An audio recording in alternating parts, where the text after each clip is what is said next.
Сонымен мен айналайын деген қазақтың өте әдемі сөзі. Дүние жүзіндегі ешбір тіл бұның жаңағы тікелей аудармасы жоқ екен бұл сөздің. Сол себептен қараңыздар, чат GPT-дің өзіне деп жатыр айналайын сөз туралы. Это не слово, а чувство, поэтому одним словом на другие языки не переводится. Что в себе несет? Ласка, забота, ты мне дорог, я за тебя переживаю, я тебя люблю, но не романтически обязательно.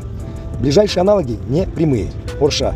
Дорогой, родной, милый, душа моя. Английский. My dear, darling, sweetheart. Но ни одно из них не передает казахскую глубину.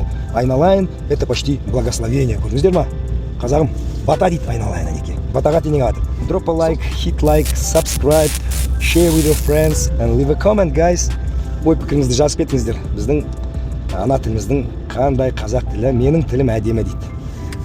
Мейлі, күндеріңіз сәтті өтсін. Catch you later, alligator. Өзге тілді бәрін, өз тілімді көрмекте.